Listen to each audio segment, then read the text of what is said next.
नमस्कार दर्शक बंधु ओडिशा तंत्रज्ञान को आपण मानक हार्दिक स्वागत।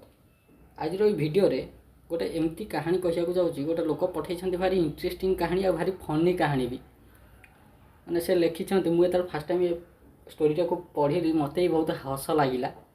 तबे से जहाँ भी लिखिं से कहानी टी आपको डायरेक्ट से ही पढ़ी शुणाऊँ। आज को प्राय 5 वर्ष तले बेपार भल चलता। मु कटक रोचे आठगढ़ से मोर आक्वारियम बिजनेस थिला। प्रत्येक दिन 10,000 रु अधिक बेपार चलता। तेबे दिने गोटे बाबा टाइप लोक आसिला। से गोटे पक्षी नेबाई कहला। मो पाखे थिला तो ताकू देदेली। ताकू पैसा मागिली जब से मना कला।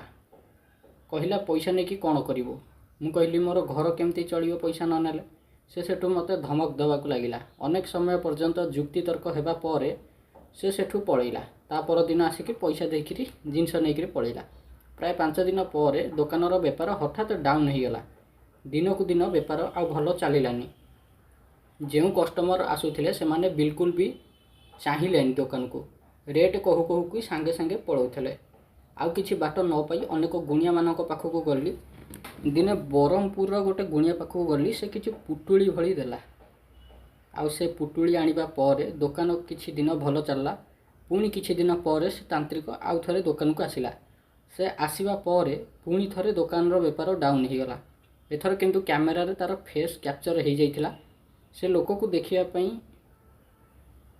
मु कैमेरा जते बडे ऑन करली वास्तव रे रेकॉर्ड हो सारिथिला। से लोक को देखिला क्षणी मु किछि करि परलिनी। से जहा कहिला मु ता कथारे सेया ही करि गली। से जीवा परे क्रोधरे मु उत्त्यक्त हो गली किंतु किछि कर पारलिनी। से कौन कला के जानी मु ता सामना रे किछि कहि परलिनी कि किछि करि परलिनी। मु 2-4 जण सांगों को ए कथा जणैली। से माने ता फोटो देखिबा परे समस्ते पता लगैले।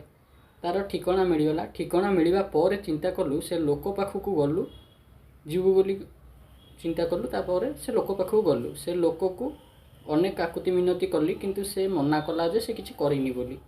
मो सांग माने भी उत्त्यक्त हेले किंतु से कौन कला के जानी से मानकर राग सांगे सांगे शांत हो गला।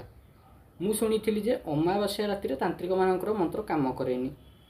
आमे अमावास्या देखिकी ता पाखक गलु। से सेतेबेले साधना रे बसिथिला। आमे 5 जण जाईकी ताकू ता साधना जगार टेकी आनलु। बाडेलु बहे पिटिलु। पिटी पिटी गोड़ हाथ फुलेई देलु। मो हाथ रे गोटे बाड़ी टाइप रो थला। गोटे मोटा मुसळ बाड़ी थला। से मुसळ बाड़ी रे ताकू बाडी बाडी ता मुंड फटई देली। आ ताकू वार्निंग देकी आसिली आगामी 5 दिन भितर जदि सब किछि ठीक ठाक न हुए मु पुणी आसीबी आ पुणी पिटिबी। 4 दिन भितर दुकान भल चललानी। 5म दिन जाइकरी पुणी वहे पिटिकरी आसिलु। तार 2 दिन पर दुकान ठीक ठाक चलला। एणु मोर सजेशन जदि कौन सी गुणिया तांत्रिक लोक जानिल जे एभली काम करुछंती तांको धरिकरी वहे पिटिबो। एमिति पिटिबो जे जेमिति अन्य काहा ऊपर प्रयोग करिया पूर्वरु से 100 थर भाबिबो। आजिर समय भल लोक हेले लोक मुंड उपर चढ़िकी पलैबे। वास्तव में तुम जो सजेसन देइछ सेटा भल सजेसन किंतु सब तांत्रिक सेमती नुहंती। किछिटा भल तांत्रिक भी अच्छंती दुनिया रे। हाँ जो माने किंतु ए भलिया काम करंती बेपार फेपार बंधन करंती निज स्वार्थ पइका लोकन को भुआ बुलांती तो सेमानंकु एई भलिया जिंस दरकार ही दरकार।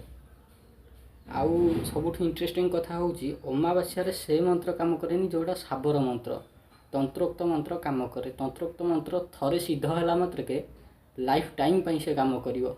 साबर मंत्र अमावास्या रे काम करेनी। पुणी सबु प्रकार साबर मंत्र नुहे जोगुड़ा को झड़ा फुंका साबर मंत्र सेगुड़ा को अमावास्या दिन काम करेनी।